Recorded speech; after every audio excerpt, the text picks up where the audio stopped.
You know, there's some talk show hosts and news anchor that claim to give you the straight story. They're going to tell you the truth. They have a no spin zone. When in fact, if you could see, if the camera were to pan out, they'd probably be a blur from the waist down because they're dancing so hard. Believe me, they are spinning as hard as they can. And anybody who steps outside of their particular view of the world is relentlessly attacked. It's really easy to see because when they're doing interviews, they'll bring on one person to represent one view and another person to represent another view, and maybe even a third person.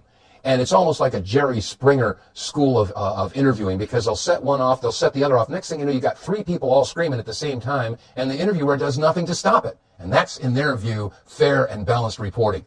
It's nothing but propaganda.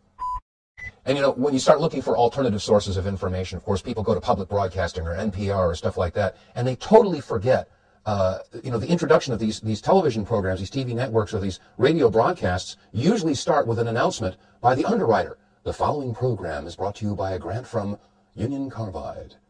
Wait a second. Is this reporter going to tell you any information that might be derogatory towards Union Carbide or any of the other main corporations that are funding them? Of course not. So how can we even expect to get the truth from your national public radio or public broadcasting systems when, in fact, the money that pays their bills and pays the salaries is coming from the very corporations that need to be exposed? The climate in the United States right now is one of tremendous unrest. There's a constant debate, whether it be controlled or created or not, between the right and the left, and the Republicans and the Demopublicans and the conservatives and the liberals, and people are butting heads constantly and losing faith in their system. They're seeing the corruption in government. They're seeing corruption everywhere they go. And it seems like the standards are getting lower and lower and lower, and people are getting more disgusted with the United States government. Well, is this serving a greater purpose? Is this preparing some people to accept and even have a desire to allow the United Nations to come in and lead the way? There are a lot of folks on the left or on the liberal side that are embracing the United Nations without ever having investigated how the United Nations came into being, where they came from, who funded them. And this is a tremendous danger, because I think that if people were to examine the concept of the United Nations, how it was put together, who wrote the charter, they begin to understand that the very people that they are protesting against are the people that put the United Nations in place.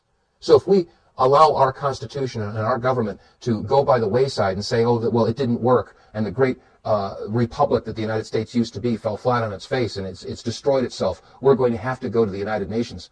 We are voluntarily jumping out of the frying pan and into the fire. A few years ago, a USA Today poll asked the question, whom do you trust? 6% said that they trust the federal government, and 24% said that they trust the mainstream media. I ask you, where do we get our information from? From official government spokespersons and from the mainstream talking heads. So if 94% of the Americans don't trust their federal government and 76% don't trust their mainstream media, how are we going to be able to make informed decisions? How can we determine the destiny of our country? We now know that we can write all the letters that we want to our representatives and our senators, and they go unread. You can email them, and you'll get a computer-generated response. You can make your phone calls, and your cries fall on deaf ears. We now know that there is a very serious question into the integrity of our voting system. And we also know that the legal system has been corrupted as well. So common sense dictates that if you can't vote them out, you can't sue them, you can't have them arrested, what else do we have other than massive demonstrations, and God forbid, an outright revolution? The only possible way out of this mess, obviously, is to inform the American people on a massive scale, which means we would have to somehow find a way to get this message out in the mainstream media. There has been discussion in the past about massive nationwide demonstrations, all coordinated to occur at the same time at every television station, every network affiliate, coast to coast, and force them to open up the television cameras like they used to in the old days when a president was assassinated or when they were walking on the moon. Have them open up all of the nationwide television cameras and bring to the table some of the issues that have been ignored and covered up for all these years. Issues like the Federal Reserve, the IRS, where the true origins of the United Nations, what happened in Oklahoma City or Waco or TWA Flight 800 or 9/11. All of these issues. What happened to our POWs? What's going on with the Gulf War illness? What's going on with experimentation of our troops now? All this information has to be given to the American people. They've got to get this information in order to make informed decisions. And my personal opinion is the only way that that's going to happen is if America will rise up, rediscover what their true heritage is. We understand what it is to be the land of the free and the home of the brave. Because we won't be free unless we have the courage to stand up and have our voices counted. And not be intimidated because we might have our license plate taken down, or we might be seen as some sort of fringe or kook, or we might have our name put on a list. I'll tell you right now that if your name isn't on a list, you're not doing enough for your country. The Founding Fathers pledged their lives and their fortunes and their sacred honor. I don't think it's too far of a leap to understand that your elected officials are certainly not going to pledge their lives. They're not going to pledge a penny of their fortune. And by these two, they demonstrate that they have no sacred honor. How many of your elected officials have sons or daughters that are serving in the Iraq War? I think you start to understand what's going on here. We, the people, are their cannon fodder. They have sent our sons and daughters to fight their wars so that they can have their spoils. This is what it's all about. It's imperialism and it's fascism. And some folks hear that and say, oh, you must be anti-patriotic or anti-government. I am not anti-government. This government is supposed to be of, by, and for the people. This government is supposed to be following the guidelines or the rule book, which is called the United States Constitution. And it was Abraham Lincoln that says we seek not to overthrow the Constitution, but to overthrow those that would pervert it. And I think that's where we are right now. The only way we're going to be able to overcome this is to somehow inform all of America on a massive scale, which means to take back the media.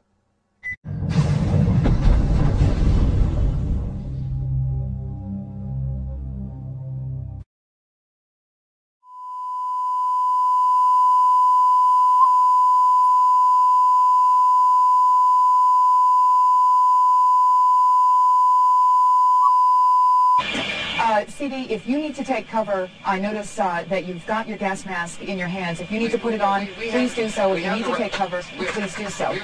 If you are able to take a question, did you think that the possible threat would be over because it is now morning there? It's what, just after 6 o'clock in the morning?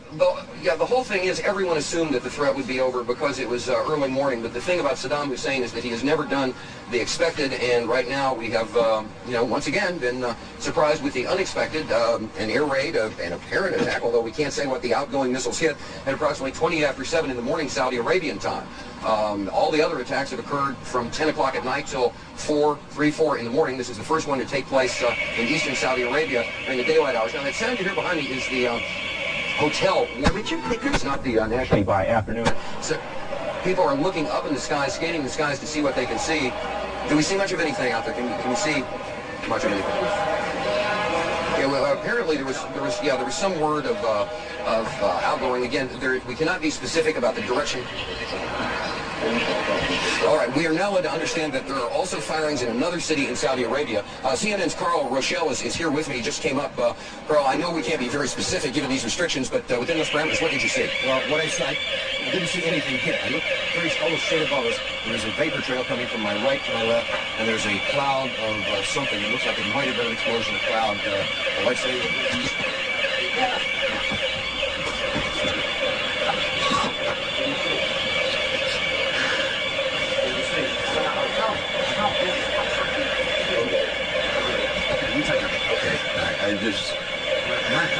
He's putting on a gas mask. There hasn't been any gas dropped here, but we can tell. No. You may smell some of the fumes from a missile exhaust going off. I guess it was usually a rocket or cordite, some sort of burning. We just heard a little funk just then. But, I have to apologize for that. I caught a whiff of something and felt momentarily dizzy. You're more experienced military affairs behind it. It might have been a little gas from the rocket exhaust. Well, it wasn't anything. A lot of people had the respirators on just in case. And again, you learn to get down here. You, in my case, jumped out of bed here in the air raid morning go on. You run down 3 flights of stairs to get out of here. It's probably 100 yards. You hyperventilate a little bit. You're nervous.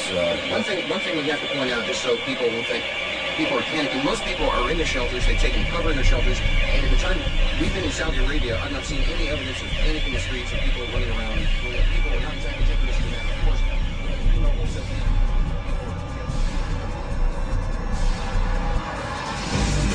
Je suis un journaliste américain. This is a Scud. You can tell it by its distinctive label. Now, when the missile is launched, the first thing you look for is the plume sticking out behind it.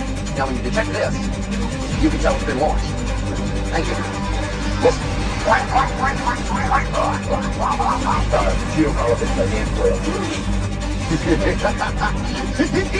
I'm gonna go get my hamburger and my coffee. All clear. Every time I order something, this happens. All clear. Thank you. Oh, I love this country so much. I'm starting to get real bothered by all this. Charles Jacobs, CNN, reporting live from Saudi Arabia. No, wait a minute. Whoa, holy moly. I'm the talent. Okay.